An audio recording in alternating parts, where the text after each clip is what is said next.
Let me begin with a personal story of an encounter that I had many years ago. In 1989, I was about to get married, and I was searching for a good place to rent, a good house to rent. I met my landlord-to-be, who happened to be an elderly lawyer, who obviously did more real estate than legal practice. I mean, he was mainly just in business of real estate. So when I met him, he let me know that there were 3 categories of people that he would not rent his property to. Of course, he didn't know who I was. And the 3 categories of people that he would not rent his properties to were Igbos, Ijebus, and lawyers. Igbos, Ijebus, and lawyers. He made it very clear to me. I was disqualified on 2 accounts. He then said to me, pointing behind him at a few shriveled-looking books in a small bookshelf behind him, that he had the arsenal to destroy any tenant in court if I gave him any trouble.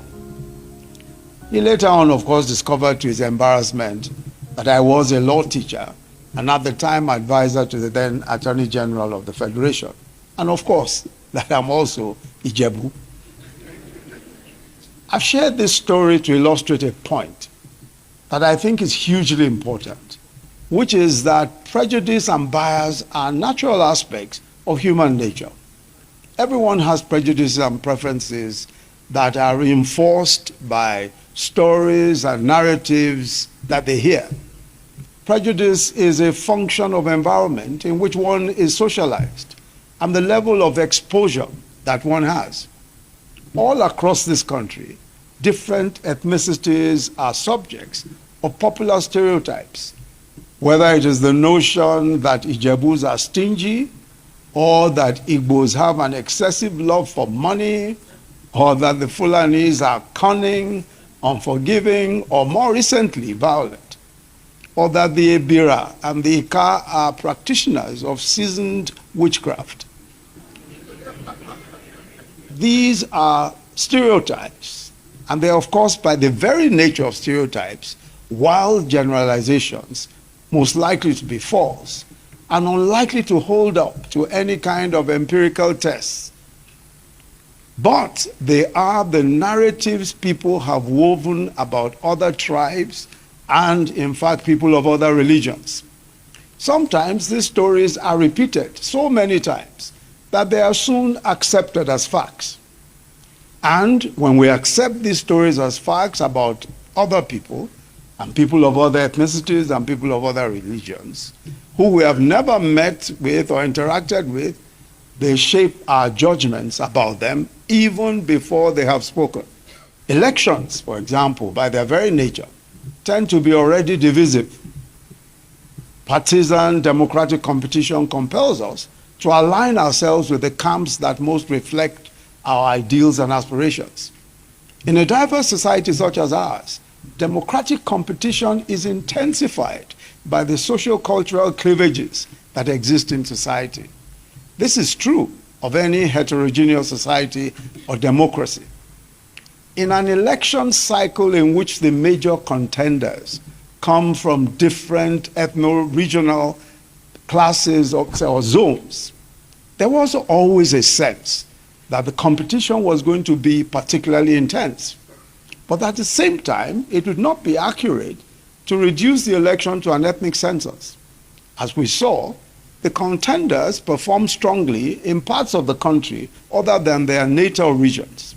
Unfortunately, one of the unsavory tendencies that was witnessed in this election cycle, and has been so in previous ones, but perhaps heightened somewhat, was the weaponization of ethnic, religious, and sectional prejudices in ways that are damaging to social cohesion.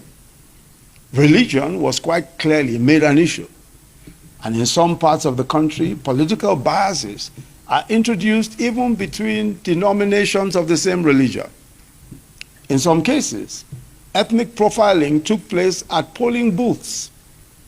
There's a popular female food blogger and YouTuber YouTuber called Sisi Yemi, a Yoruba woman, who took to her verified Twitter handle to say, and I quote, "My husband and I were not allowed to vote. They said we look like Igbo people. I can't believe this," end of quote.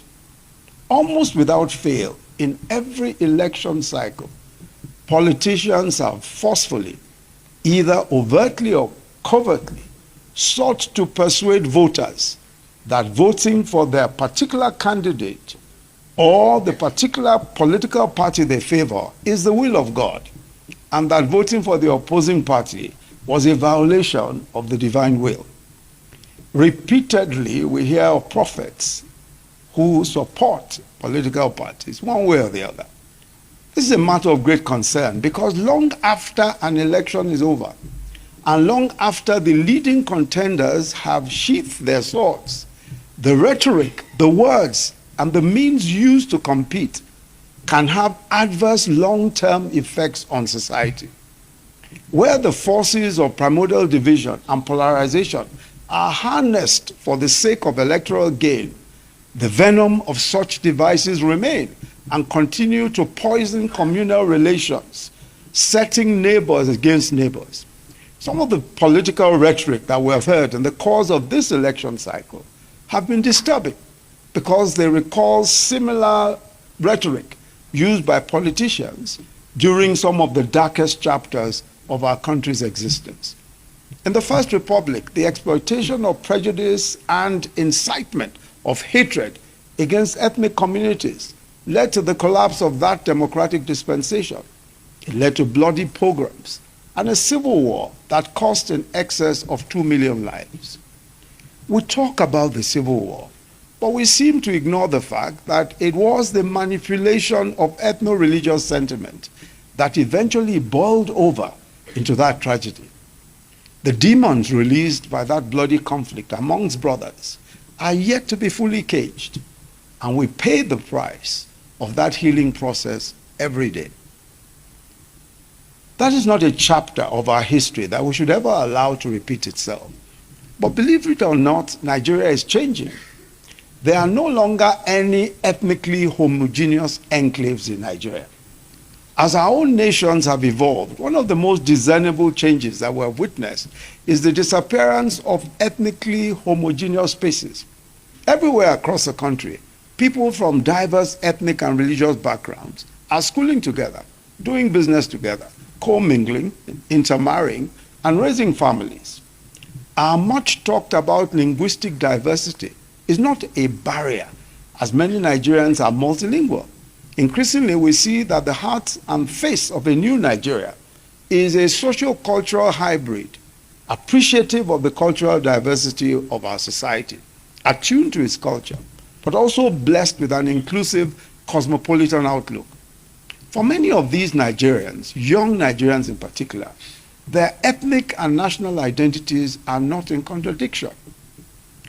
For young Nigerians who belong to the most globalized generation in our country's history, this is especially true. Their friendships, their education, their lived experiences have brought them into contact with a favorable variety of identities and cultures in their societies and on the planet.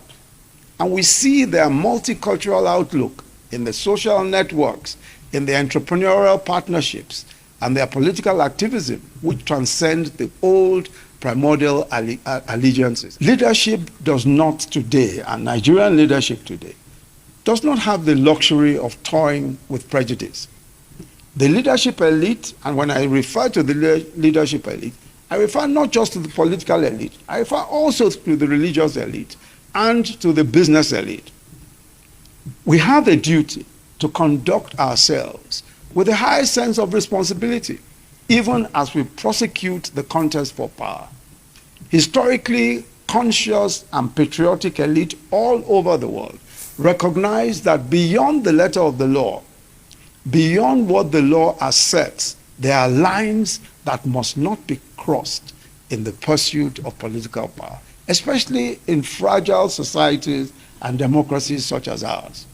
One of such lines is the willful exploitation of sectional sentiments and the invocation of ethnic antipathies to mobilize a political constituency. This is the challenge of leadership in our own country today. And it's a challenge that our leadership elite face. Elites have a responsibility to discipline themselves first and foremost in the pursuit of political ambitions and the exercise of power to ensure that the fabric of our communities is not rent asunder. We must recognize that if peaceful coexistence is sacrificed on the altar of partisan politics, then all will be lost. I believe that Nigeria is neither unique nor exceptional on account of her diversity. The genre of scholarship and public polemic that makes a problem of our country's profusion of ethnicities and religions and characterizes it as a profound flaw is one that I differ strongly with. I very strongly differ that merely because we are ethnic nations that came together or that we are from different religions, for that reason it is necessarily a huge problem that is insurmountable. Our diversity is neither a liability nor a curse. It is in fact a blessing and an asset. Diversity deepens the pool of socio-cultural capital available to us. We're enriched by the frothy ferment of the vast multiplicity of perspectives which provide us with a treasury of tools for growth and progress. And I have long maintained that in Nigeria, what is at issue is not and has never been our diversity, but our capacity to manage it with a sense of fairness, equity, and justice. All diverse nations find their unique ways of managing the tensions which inevitably arise from the commingling of an assortment of people. Let me conclude with another personal story. On the 16th of July 2022, I went in for a surgery on my right femur at a hospital in Lagos. As I lay on the operating bed and I was about to be anesthetized, full anesthesia, which will put me out completely, I'll be completely unconscious for the 3 hours or so that the operation would take. Just before I lost consciousness, a thought crossed my mind that I would be absolutely at the mercy of these surgeons and paramedics and anesthesians who surrounded the bed that I was lying on. It struck me that I had actually allowed these people to take over my life, and I had to entrust them with my life. One of them was from the southeast. The head of the team was from Delta. Some were Muslims, some were Christians, some were from the north, some were from the south. In fact, I suspect that one of them, who I spoke to later, did not even believe in God. Yet, as I lay on that bed, it didn't seem to matter where they came from, because they were experts.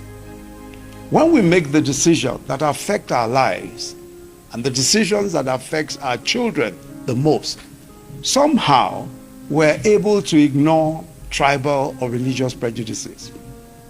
The pilots who flew our planes, or who fly our planes, in fact, the pilots about a couple of weeks ago, I was flown to Lagos by 2 female pilots. So for those amongst my team who discriminate against women, they were left entirely in the hands of these 2 ladies who flew us all the way to Lagos.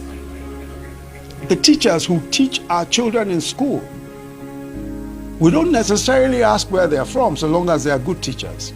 The soldiers and other law enforcement agents who put their lives on the line for our safety every day, we don't ask them where they're from so long as they can do a good job. Even the members of our national football team, we don't care if all of them are called Osinbajo, so long as they can score. We don't care where they're from, and we don't ask those questions. This is the attitude that we must adopt always to build the nation of our dreams. Mobilizing the people of a country as complex and as heterogeneous as ours under the banner of a common purpose was never going to be an easy task. But that's not to say that it's impossible. Let us never forget that although we may speak different languages and belong to different tribes and profess diverse creeds, we are bound by a shared language and a shared hope, by a common humanity as Nigerians, and a supreme faith in all of the possibilities that lie in our country. Thank you very much for listening.